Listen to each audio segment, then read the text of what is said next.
طريقتنا الصحبة والخير في الجمعية.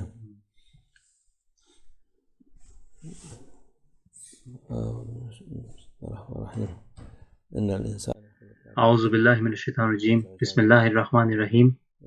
وخلق الانسان ضعیفا، کہتا ہے اللہ عز و جل،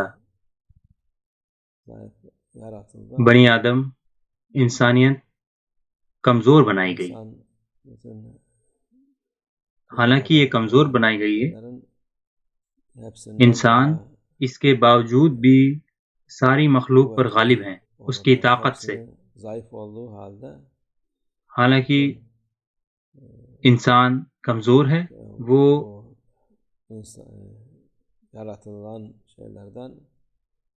اور مخلوق سے اوپر ہیں اس کمزوری کا باوجود اللہ کے ارادے سے۔ تو طاقتور سے طاقتور مخلوق بھی انسان کی گرفت سے نہیں بچ سکتی، حالانکہ انسان کمزور بنائے گئے ہیں۔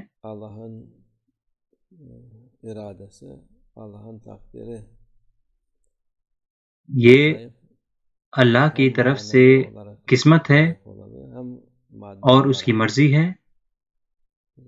کہ ایسا ہے۔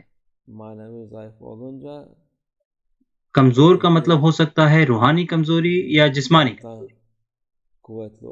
جب کوئی روحانی کمزور ہوتا ہے تو دوسری طرح سے طاقتور ہونا کسی کام کا نہیں ہے، اس کا کوئی فائدہ نہیں ہے۔ روحانیت بھی مضبوط ہونی چاہیے جس سے کہ وہ اپنی آخرت بچا سکے۔ اگر کوئی اس دنیا میں طاقتور ہے اور وہ اللہ کے راستے پر نہیں ہے تو وہ کچھ جیت نہیں سکتا اور کچھ پا نہیں سکتا، وہ صرف اپنے آپ کو بیوقوف بنا رہے ہوگے کہ وہ کچھ پا رہے ہیں۔ اس دنیا میں طاقتور ہونا اور کمزور لوگوں پر ظلم کرنا کسی کو فائدہ نہیں پہنچائے گا، صرف نقصان پہنچائے گا خود کو۔ وہ دوسروں پر ظلم کر رہا ہوگا اور ان کو نقصان پہنچا رہا ہوگا، دوسرے انسانوں کو اور جانوروں کو، اور اس کا یہ ظلم کرنا اس سے بعد میں اس چیز کے لیے سوال کیا جائے گا۔ اسے لگے گا کہ اس نے کچھ جیتا ہے، اس نے کچھ پایا ہے، تو وہ ایسا نہ سوچے کہ وہ جیت گیا ہے۔ وہ سوچ سکتا ہے کہ میں نے ان لوگوں پر ظلم کیا اور ان کے اوپر سے چلا گیا اور ان کو مٹا دیا۔ وہ ایسا نہ سوچے کہ یہ چیز اس کو فائدہ پہنچائے۔ لوگ یہاں پر ہزاروں سالوں سے رہ رہے ہیں اور ہزاروں سالوں سے ایک دوسرے کو ظلم کا شکار بناتے آئے ہیں، کئی دفعہ لاکھوں کی تعداد میں، کئی دفعہ ہزاروں کی تعداد میں۔ وہ سب مر گئے اور چلے گئے۔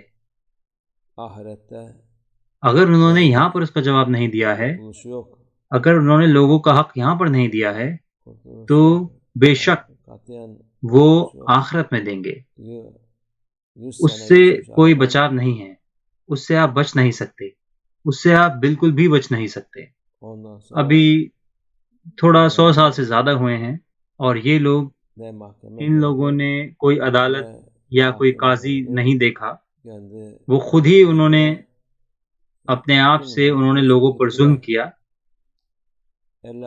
اور چلے گئے، دنیا سے چلے گئے۔ کچھ ظلم ایسے بھی ہیں جو 50-60 سال پہلے ہوئے تھے اور وہ لوگ، ان لوگوں نے بھی کوئی فیصلہ نہیں دیکھا ان کے زندگی کے آخر تک، اور انسان ہونے کے ناطے ہم لوگ مایوس ہوتے ہیں، مگر اس کی ضرورت نہیں ہے، وہ سب جواب دیں گے اپنے عمل کی۔ ایک بڑا محکمہ ہے اور اس محکمے میں ہر کوئی دوسروں کے حق دے گا. ہر کسی نے جس نے کسی پر ظلم کیا ہے اس سے سوال پوچھا جائے گا اور وہ اس کا ہرجانہ بھریں گے اور وہ خواہش کریں گے کہ انہوں نے اس دنیا میں ہی اس کو برابر کر دیا ہوتا. اتنا برا ہوگا, اتنا مشکل ہوگا یہ. اس لیے جو لوگ ظلم کا شکار ہوئے ہیں اس دنیا میں وہ یہ نہ سوچیں کہ انہیں ان کا حق نہیں ملے گا, اور ظالم یہ نہ سوچے کہ وہ اس سے بچ جائیں گے.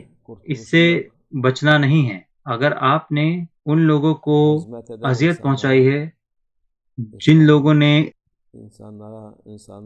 اسلام کی اور انسانیت کی خدمت کی ہے تو آپ اس کا ہرجانہ بھریں گے. بالکل ایسا ہی ہوا. اور ایسا کیوں ہوا؟ کیونکہ شیطان چاہتا ہے ایسا. ظلم اور اذیت دینا یہ شیطان کا کام ہے, نہ کہ اللہ کا. یہ شیطان اس کے لیے جانا جاتا ہے, نہ کہ اللہ عز و جل.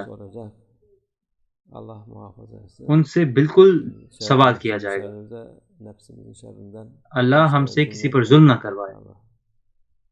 اور اللہ عز و جل ظالموں سے سوال کرے گا بے شک. اور اگر اس دنیا میں کچھ ہوا ہے اور انہوں نے اس کی معافی مانگی ہے اور مظلوم سے اس کو حلال کروایا ہے تو وہ ٹھیک ہے. اگر ہم نے کسی پر ظلم کیا ہے تو ہمیں اس سے معافی مانگنی چاہیے اس دنیا میں. ایک مسلمان کو یہ کرنا چاہیے, کیونکہ ایک مسلمان کو یہ جاننا چاہیے کہ ان سے سوال ہوگا آخرت میں. ہمارا ایمان مضبوط ہو اور ہم مایوس نہ ہوں کہ ظالم اس سے بچ گیا. نہیں, وہ نہیں بچا. یہ ایسا یقین رکھنا چاہیے ان لوگوں کو جو کہ آخرت میں یقین رکھتے ہیں. اللہ ہمارے ایمان میں قوت عطا فرمائے.